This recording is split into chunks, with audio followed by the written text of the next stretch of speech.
کہ نماز نہیں چھوٹ سکتی، سر کٹ سکتے ہیں۔ تو انہوں نے آگے ہو کر کہا کہ بھائی نماز کے لیے جنگ روکو۔ تو کوفی لشکر کا ایک سردار تھا حسین بن نمیر، اس نے کہا تمہاری تو نماز قبول ہی نہیں ہوتی۔ تو انہوں نے کہا لعنت تجھ پر، تیری نسلوں پر، جس گھر کی تو فعل نماز ملی انہی کی نہیں ہوتی اور تمہاری ہوتی ہے۔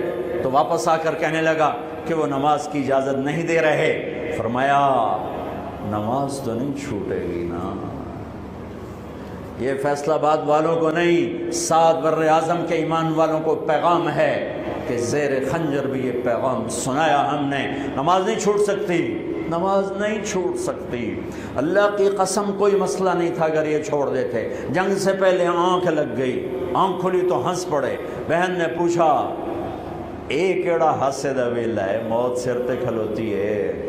فرمایا بہن ابھی اللہ کے نبی کو خواب میں دیکھا ہے، کہہ رہے ہیں بیٹا میں لینے کے لیے آ چکا ہوں، موجوں ہو گئی، لینے کے لیے آ چکا ہوں۔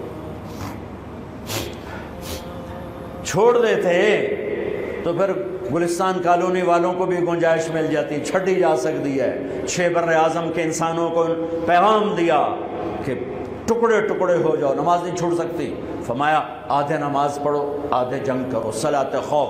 آدھوں نے نماز پڑھی آدھوں نے جنگ کی، 15-20 تو پہلے شہید ہو چکے تھے۔ پھر آدھوں جنہوں نے نماز پڑھی تھی انہوں نے جنگ کی اور دوسروں نے جا کے نماز ادا کی۔ عصر سے پہلے سب۔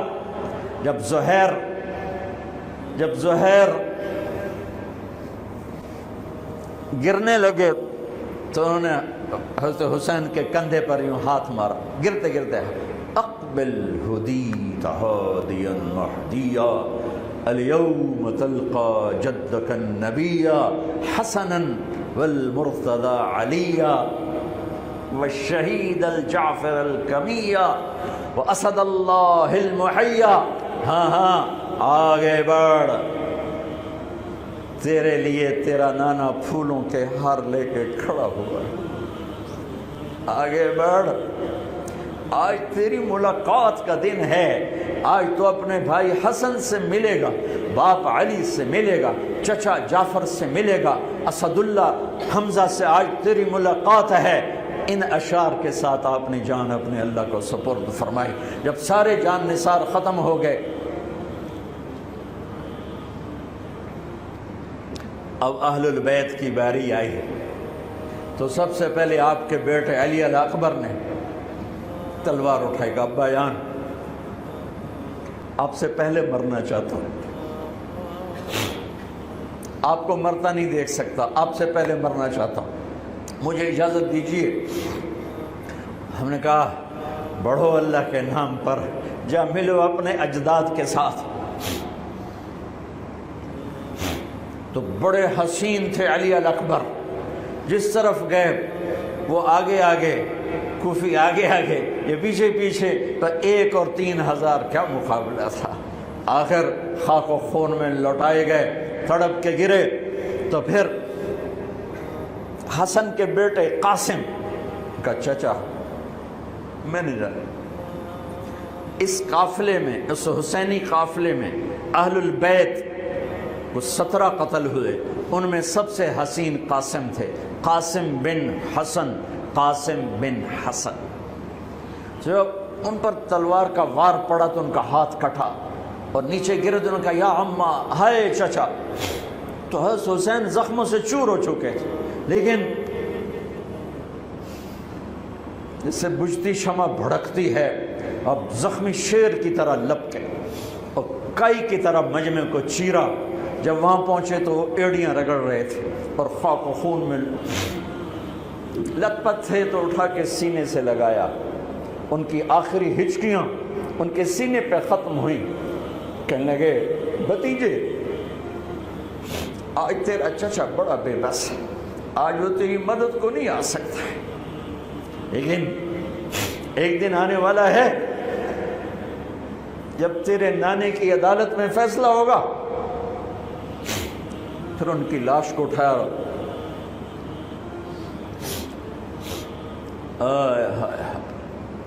عبداللہ بن حسن، ابو بکر بن حسن، قاسم بن حسن، علی بن حسین لاشیں پڑے ہوئے ہیں، عبداللہ بن عقیل، عبد الرحمن بن عقیل علی کے بھائی لاشیں پڑے ہوئے ہیں، اپنے بھائی عباس بن علی، محمد بن علی، عبداللہ بن علی، عثمان بن علی، ابو بکر بن علی اور حسین بن علی، 5 بھائی پہلے لاشیں پڑے ہوئے ہیں۔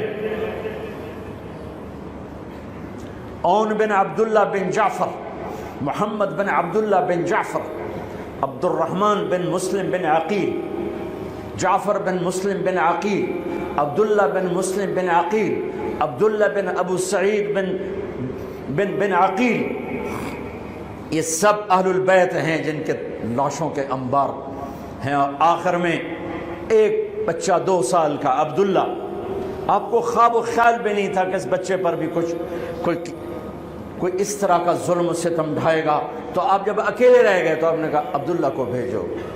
آخری ملاقات بیٹے سے، تو اس کو سینے سے لگایا، چوم کے یہاں بٹھایا، ابھی تقدیر کا کچھ امتحان باقی تھا۔ 2 سال کا بچہ، شامی لشکر سے بنو اسد کا ایک بنو ابن الموقد، اس نے تیر جو چلایا، خطا بھی جا سکتا تھا، یہاں آ کے لگا اور پار ہو گیا، بچے کی گردن ایسے ڈھلک گئی، یہاں امام علی مقام۔ ارے بھائی، میں قطر ہاسپٹل گیا کسی کام، تو وہاں کسی کا بچہ تھا منگوڑے میں، ہاسپٹل میں، ویسے تڑپ رہا تھا، پتہ نہیں اس سے کیا تھا، اور اس کی ماں ایسے اس کو کھڑی دیکھ، یہ منظر میں آج تک نہیں بھولا۔ اس ماں کے چہرہ، صرف اس کی آنکھیں نہیں رو رہی تھی، مجھے اس کا سارا وجود روتا ہوا دکھائی دیا، اور اس بچے کے اوپر ڈاکٹر کھڑے ہوئے ہیں، اچھا نہیں کیا، مجھے نہیں پتا اس کو کیا تھا، وہ ایسے بے قرار ہو کے تڑپ رہا تھا۔ یہ 2001 کا واقعہ ہے، 16 برس گزر چکے ہیں، میں واقعہ نہیں بھول سکا ہوں۔ اس باپ کو سوچو جس کے سامنے 2 سال کے بچے کے گردن کے تیر پار ہو گیا، اور پھر وہ خون، یہاں بچے کا خون دونوں ہاتھوں میں لیا اور یوں آسمان کی طرف بلند کر کے کہا، میرے رب، بس تو راضی ہو جا، تو راضی ہے تو کم ہی بڑھ گئے۔ یہ پیغام ہے فیصل آباد کے تاجروں کو، پورے ملک کے تاجروں کو، پوری دنیا کے اہل ایمان کو، کہ اللہ کو پانے کے لیے ہر سودا قبول ہے، قبول ہے۔ ہاں، پھر کھڑے ہو گئے کہ چل بچیا تو چل، تیرا پیو بھی آ رہا ہے۔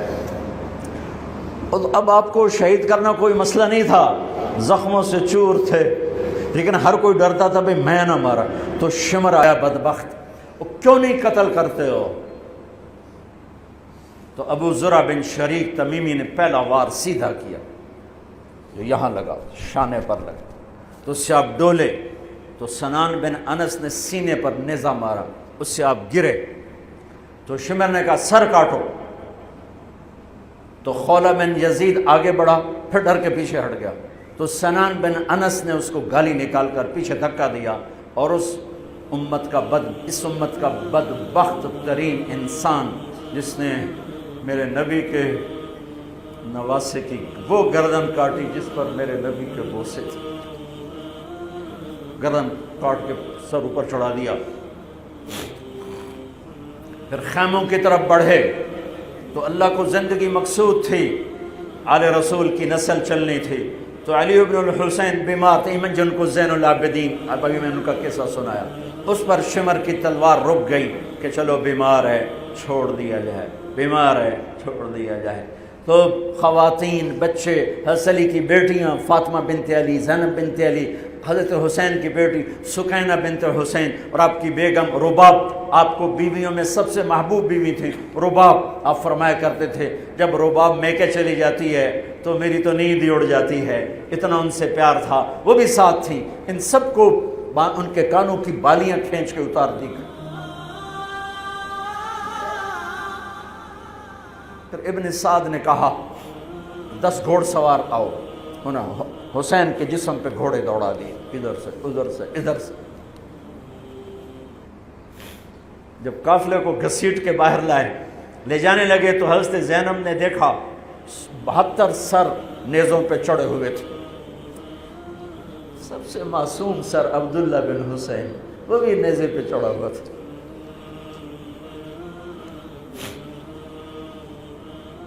ہم نے کربلا کو افسانہ بنا دیا، یہ کمائی کا ذریعہ بنا لیا۔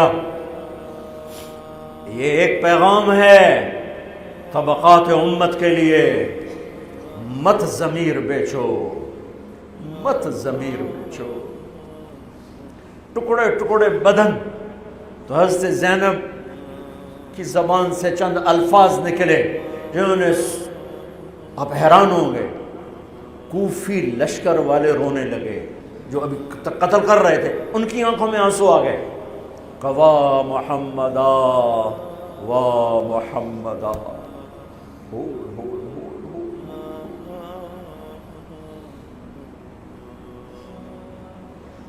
اے محمد مصطفیٰ، اے محمد مصطفیٰ، ھذا حسین بالعراء مزمل الدماء مقطع الاعضاء، وا محمدا وا محمدا، اے محمد مصطفیٰ، اے محمد مصطفیٰ، بناتک السبایا ذریتک مقتلہ تصفی علیہا الریاح۔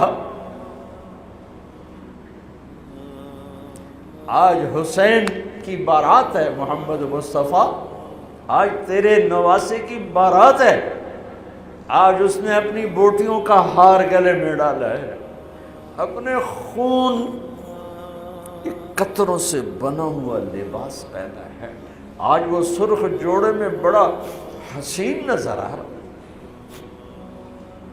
آج وہ سرخ جوڑے میں بہت پیارا لگ رہا، اس کا جسم بکھرا ہوا ہے، اس کی بوٹیاں بکھر گئیں، اس کے بدن کے ٹکڑے ٹکڑے ہو گئے، آج اس کا لاشا پڑا ہے۔ یا ہے محمد مصطفیٰ، آج آپ کی بیٹیاں قید میں ہیں، آپ کی اولاد ذبح ہو چکی ہے، ان پر کفن ڈالنے کی اجازت نہیں دی تھی ان بدبختوں نے، تو تصفی علیہ الریاح، کوفے والوں نے کفن بھی نہیں دینے دیا، تو ہم ہوا نے مٹی اڑا کر آپ کی اولاد کو مٹی کا کفن پہنا دیا ہے۔ ہاں، یہ کٹا ہوا سر پھر صرف حسین کا ابن زیاد کے سامنے پیش کیا گیا، تو اس نے منہ پہ چھڑی ماری، پھر چھڑی ماری، پھر کہنے لگا میں نے ایسا حسن نہیں دیکھا کہ مر کے بھی چہرہ مسکراتا چمکتا ہو۔ تو حضرت انس نے کھڑے ہو کر کہا او ظالم، یہ چھڑی یہاں سے ہٹا، نہ کر، میں نے ان ہونٹوں پہ اللہ کے نبی کے ہونٹوں کو لگتے دیکھا ہوا ہے، نہ کر۔ کہنے لگا تو بوڑھا نہ ہوتا تو میں تیری گردن اڑا دیتا، تیری عقل خراب ہو گئی ہے، تو میں میری نہیں، تیری عقل بگڑی ہے، آنے والے دن تو دیکھے گا تیرے ساتھ کیا ہوگا۔ پھر یہی سر یزید کے سامنے رکھا گیا، اس نے منہ پہ چھڑی ماری، تو زید ابن ارقم کھڑے ہو گئے، کہنے گے نہ کر، میں نے ان ہونٹوں پہ نبی کے ہونٹوں کو لگتے دیکھا ہوا۔ میرے بھائیو، نماز کا وقت قریب ہو گیا، بلکہ میں نے زیادہ وقت لے لیا ہے، میں کسی کی تفصیل تو زندگی بھر کبھی نہیں سنا سکا، اشارے کر دیتا ہوں، پڑھو اس کو، پڑھو، خود پڑھو، پیغام لو، پیغام لو۔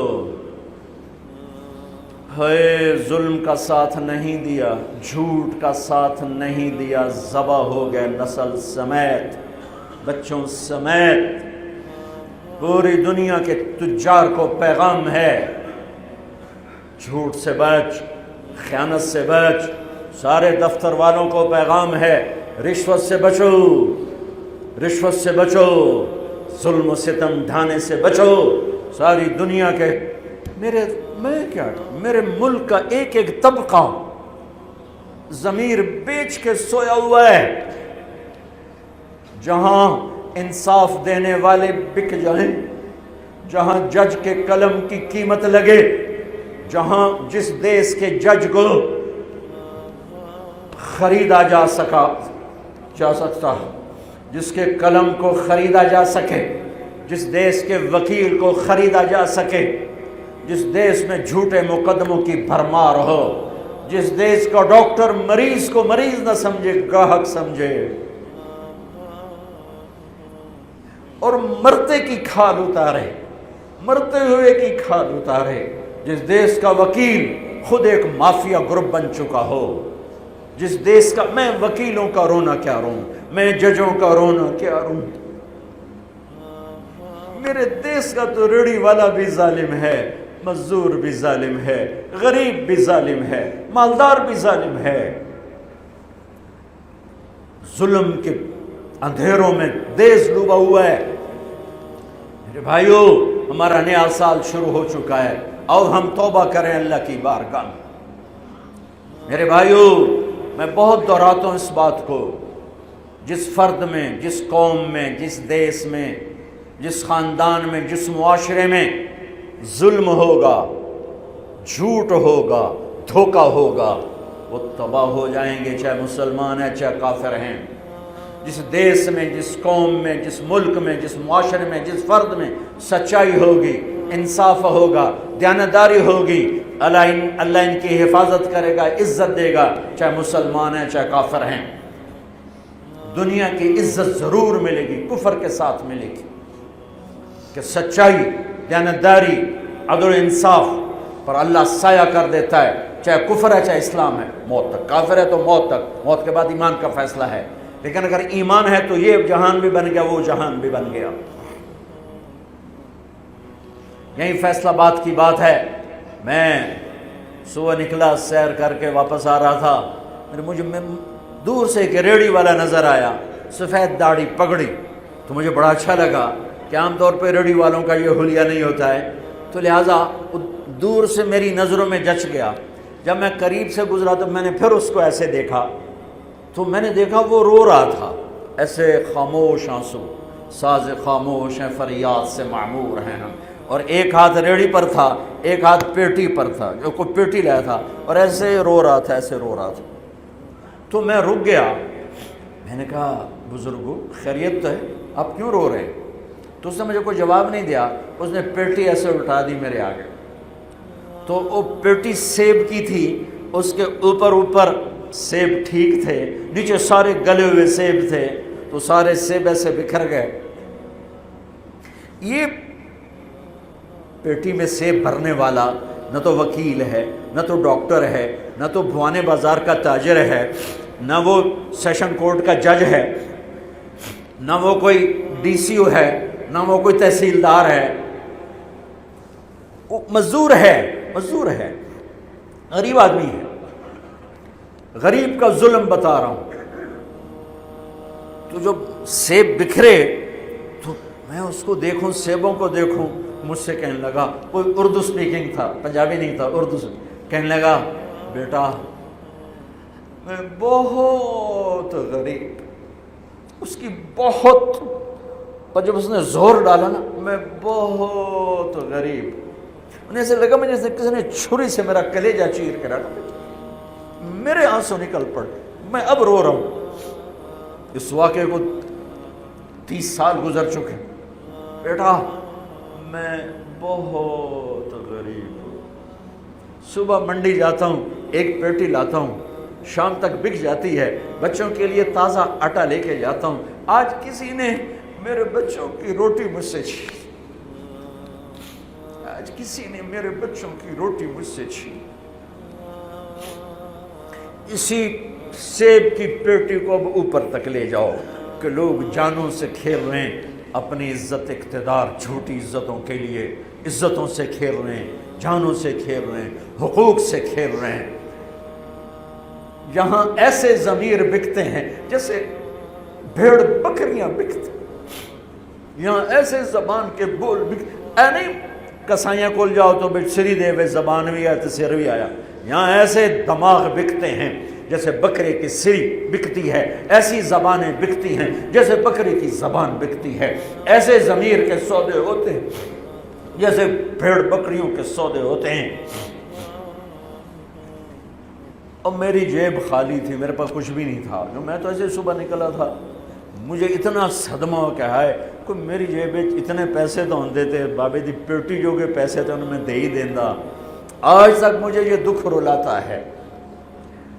پھیلا دو سارے پنجاب سے، وہ کراچی سے لے کر خپلو تک، گلگت تک، سب کچھ یہی ہو رہا ہے۔ روتے ہیں حسین کو، کھڑے ہوئے ہیں یزید کے ساتھ، روتے ہیں آل رسول کو، کھڑے ہوئے ہیں شمر کے ساتھ، ابن زیاد کے ساتھ۔ ان مگر مچھ کے آنسوں کی میرے رب کی بارگاہ میں کیا قیمت ہے؟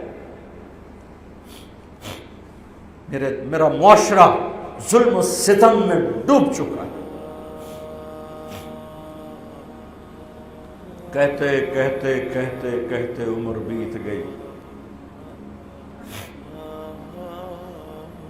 بھائیو جتنے بیٹھے ہو اتنے تو توبہ کریں ہم، کہ آؤ بھائی آج ہم اپنے اللہ کو راضی کرنا، اپنی زندگی کی منزل بنائیں، اپنی زندگی کا مقصد بنائیں۔ ظلم سے نکلو، جھوٹ سے نکلو، بہتان سے نکلو، رشوت سے نکلو، حرام سے نکلو، شراب سے نکلو، زنا سے نکلو، بدکاری سے نکلو، فحاشی سے نکلو، جوئے سے نکلو، جھوٹے مقدموں سے نکلو، جھوٹی گواہیوں سے نکلو۔ قتیبہ بن بکار کی مجلس میں مصر کا بادشاہ واز سنتا تھا، 18 برس آتا رہا، 18 برس، اور ہر سال 1000 دینار، 1000 دینار ان کو گفٹ کرتا تھا، 1000 دینار، کوئی 10 کروڑ روپیہ بنتا ہے، 1000 دینار۔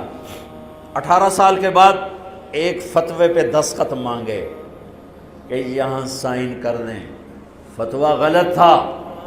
انہوں نے کہا مولوی نو 18,000 دینار دیتے کیوں نہیں کرے گا؟ انہوں نے فرمایا یہ تو شرعاً خلاف ہے، میں کیسے دستخط کروں؟ وہ کہنے لگا کرنے پڑیں گے۔ کہا میرا ضمیر نہیں تم ایسے خرید سکتے، میں نہیں کروں گا۔ کہنے لگا میرے 18,000 دینار واپس کر۔ 18,000 دینار اربوں روپیہ بن چکا ہے۔ انہوں نے کہا مولوی بھکھا ساڈا کھاوے تے ساڈے اگوں سر چاوے۔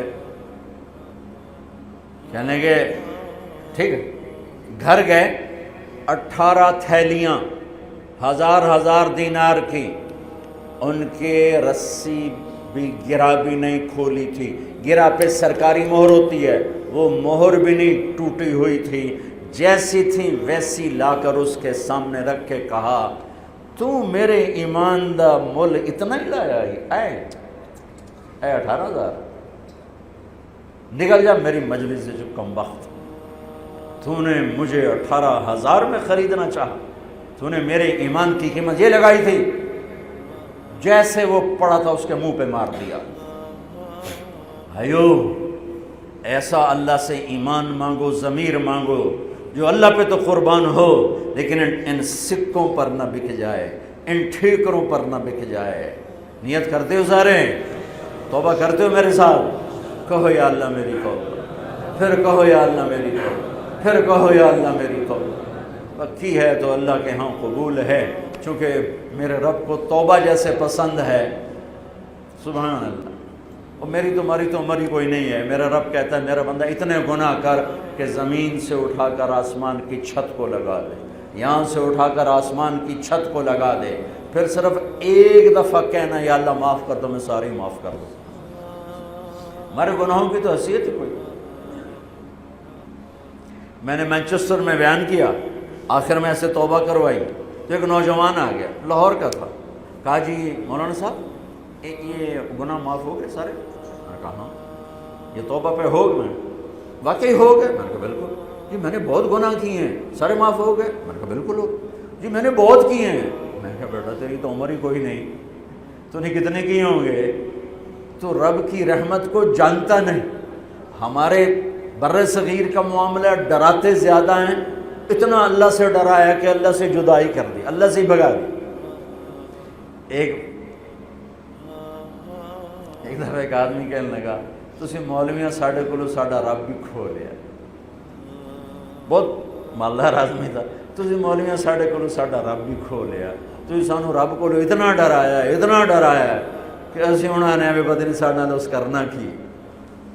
میں نے کہا یار میں تو نہیں ڈرا، تمہیں تو خوشخبری دو بھئی اللہ کے پاس آ جاؤ، اللہ کے پاس آ جاؤ، نہ کہیں جہاں میں امان ملی، جو امان ملی تو کہاں ملی، میرے جرم خانہ خراب کو تیرے عفو بندہ نواز۔ اور کوئی راستہ ہے؟ اللہ کو مناؤ، ایک بول پہ مانتا ہے، ایک بول پہ مانتا ہے، ایک آنسو پہ مانتا ہے، پھر ٹوٹ جائے پھر کر لینا، پھر ٹوٹ جائے پھر کر لینا۔ اور یہ تبلیغ کا کام، اس کو سیکھنے کی محنت ہے، اللہ ہمت دے تو ٹائم لگانا۔ نیا سال شروع ہو رہا ہے، کسی سے لڑے ہوئے ہو صلح کرو، کسی کا حق مار کے بیٹھے ہو واپس کر دو، نہیں کرنے کی طاقت تو جا کے معافی مانگ لو کہ جب ہوگا میں دے دوں گا، جب ہوگا میں دے دوں گا۔